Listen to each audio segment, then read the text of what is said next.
warahmatullahi wabarakatuh. Perkenalkan, nama saya Raji Iwaldi Juansyah dengan NIM C1L020083. Saya berasal dari Fakultas Pertanian, jurusan Kehutanan Angkatan 2020. Di sini, saya akan menjelaskan terkait faktor iklim dan fisiologis yang mempengaruhi sebuah pertumbuhan dari pohon ataupun tanaman. Pertama-tama, saya akan menjelaskan terkait apa itu iklim.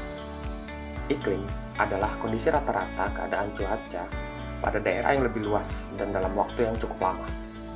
Untuk waktu iklim memiliki waktu yang cukup lama, berkisar kurang lebihnya 30 tahun.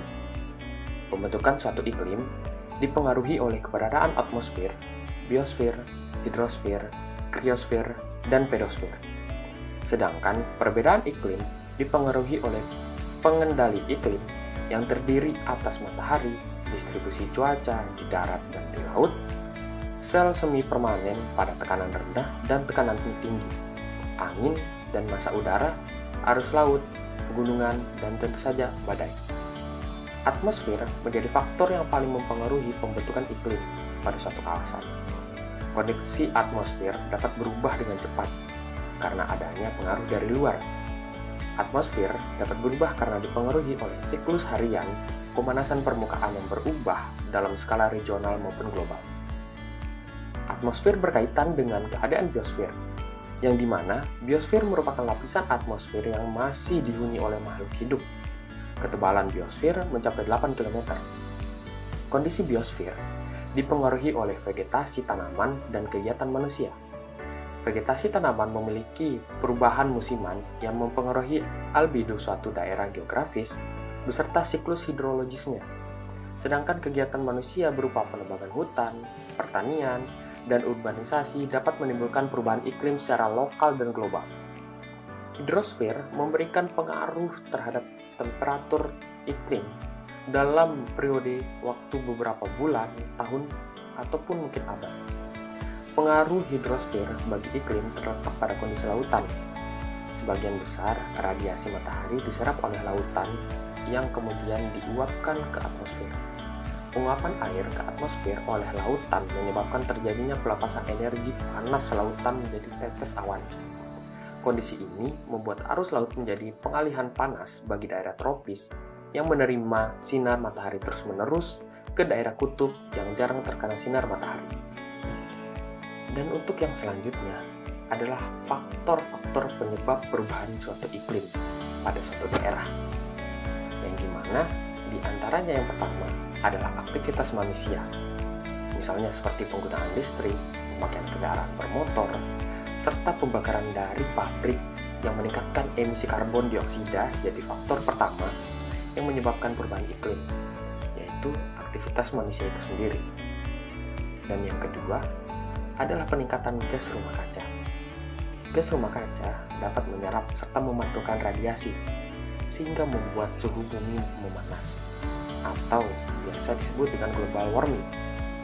Yang berkaitan dengan global warming yaitu pada bagian ketiga, atau biasa disebut dengan pemanasan global. Pemanasan global adalah terjadinya kenaikan suhu bumi yang disebabkan oleh peningkatan emisi gas karbon dioksida dan gas rumah kaca lainnya. Adanya peningkatan gas rumah kaca ini pastinya akan mempengaruhi iklim secara global. Dan untuk yang keempat, yaitu kerusakan fungsi hutan. Misalnya, penebangan hutan mengurangi jumlah penangkapan karbon dioksida di bumi, dikarenakan pepohonan ataupun tanaman yang ada di hutan tersebut membutuhkan karbon dioksida dalam kehidupannya. Dari ulah-ulah manusia, menebang hutan secara liar lah menjadikan hutan dapat mengurangi jumlah penangkapan karbon dioksida di bumi.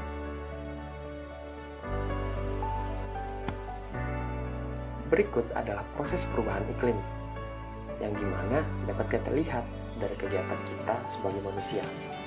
Yang pertama, konsumsi energi secara berlebihan. Konsumsi energi secara berlebihan ini tidak bisa dipungkiri dalam kehidupan manusia, dalam siklus kehidupan manusia, bahwa dalam penggunaan konsumsi energi yang manusia gunakan sehari-hari tidak memikirkan kecil, besarnya, ataupun sedikit banyaknya energi yang digunakan. Yang kedua, industri. Industri ini salah satu pencemaran udara pencemaran air, pencemaran tanah, dan pencemaran suara. Dan terkait dari transportasi juga, dengan adanya transportasi dapat terjadinya atau mengakibatkan polusi udara. Yang keempat, pembukaan lahan. Pembukaan lahan ini terkait seperti penebangan hutan secara liar dari kegiatan manusia yang negatif. Kegiatan manusia negatif inilah yang dapat meningkatkan gas rumah kaca dari CO2 atau karbon dioksida, CH4 atau gas metana, CFC atau klorofluoro, karbon, dan N2O atau nitrogen oksida dari peningkatan gas rumah kaca. Inilah penyebab pemanasan global atau global warming. Dari pemanasan global warming dapat menyebabkan perubahan iklim atau biasa disebut dengan climate change.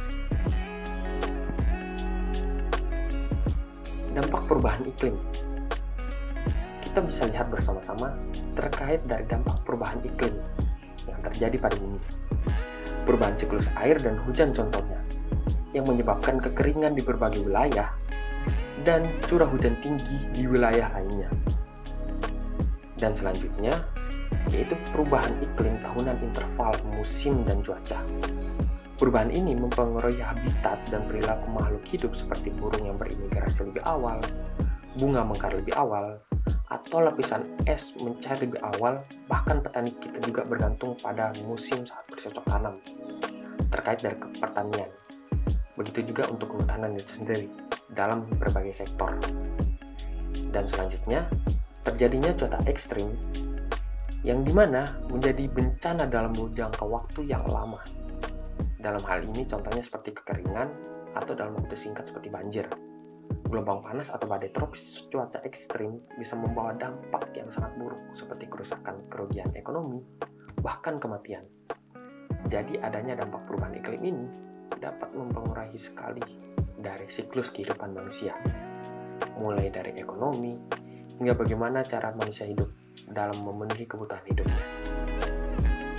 Berikut adalah potensi yang dapat kita lihat dari dampak perubahan iklim dari berbagai sektor, yang dimana pertama-tama kita lihat yaitu pada sektor kesehatan. Pada sektor kesehatan ini dapat kita lihat seperti mewabahnya penyakit misalnya, contohnya seperti malaria dan demam berdarah. Dan untuk sektor selanjutnya yaitu sektor pertanian, dapat kita lihat terkait dari penurunan luas lahan dan produktivitas tanaman. Dan untuk yang selanjutnya dari sektor kehutanan itu sendiri, seperti perubahan tata guna dan fungsi hutan. Dan untuk yang selanjutnya, pada sektor sumber daya air, misalnya berkurangnya kuantitas dan kualitas air. Dan pada kawasan pesisir, yaitu bagaimana kawasan pesisir tenggelam atau berubah fungsi. Dan untuk sektor spesies dan kawasan alami, seperti kepunahan spesies dan kerusakan habitat. Potensi dampak perubahan iklim dari berbagai sektor ini dapat menyebabkan kerugian, baik itu bagi kita manusia itu sendiri, maupun bagi makhluk hidup lainnya. Pertumbuhan makhluk hidup adalah proses pertambahan volume dan jumlah sel, sehingga ukuran tubuh bertambah besar. Pertumbuhan bersifat irreversible atau tidak dapat kembali seperti semula dan tidak dapat diukur. Proses pertumbuhan ini berkaitan dengan faktor internal dan eksternal. Berkaitan dengan hal ini, pertumbuhan suatu tanaman tak lepas dari iklim selama proses pertumbuhannya. Gas CO2 merupakan sumber karbon utama bagi pertumbuhan tanaman. Pengaruh fisiologis utama dari kenaikan CO2 adalah meningkatnya laju asimilasi atau laju peningkatan CO2 untuk membentuk karbohidrat fotosintesis yang terjadi di dalam daun. Efisiensi penggunaan faktor-faktor pertumbuhan lainnya seperti radiasi matahari dan nutrisi juga dengan air ikut meningkat. Selain pengaruh positif terhadap proses fotosintesis, kenaikan CO2 akan mempunyai pengaruh positif terhadap penggunaan air oleh tanaman. Stomata mempunyai fungsi sebagai pintu gerbang masuknya CO2 dan keluarnya uap air ke ataupun dari daun. Besar kecilnya pembukaan stomata merupakan regulasi terpenting yang dilakukan oleh tanaman, di mana tanaman berusaha memasukkan CO2 sebanyak mungkin, tetapi dengan mengeluarkan H2O sedikit mungkin untuk mencapai efisiensi pertumbuhan yang tinggi. Jika CO2 di atmosfer meningkat, tanaman tidak membutuhkan pembukaan stomata maksimum untuk mencapai konsentrasi CO2 optimum di dalam daun, sehingga laju pengeluaran H2O dapat dikurangi. Dengan kondisi tersebut, maka laju pembentukan biomasa akan meningkat.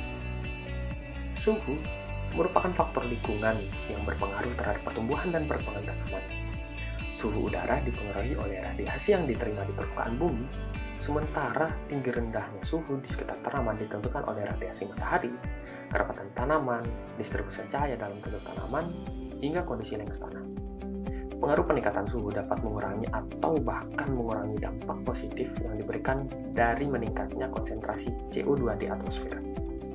Peningkatan suhu di sekitar iklim mikro tanaman akan menyebabkan cepat hilangnya kandungan lengkungan tanah, atau biasa disebut dengan kadar air tanah, yang akibat evaporasi. Hal tersebut dapat berpengaruh negatif terhadap pertumbuhan dan perkembangan tanaman, terutama pada daerah yang lengas tanahnya terbatas. Bumi adalah tempat yang baik dan layak diperjuangkan, dan bumi menyediakan cukup untuk memenuhi kebutuhan setiap orang, namun tidak untuk keserakahan setiap orang. Sehingga satu-satunya jalan ke depan jika kita ingin meningkatkan kualitas lingkungan adalah dengan melibatkan semua orang.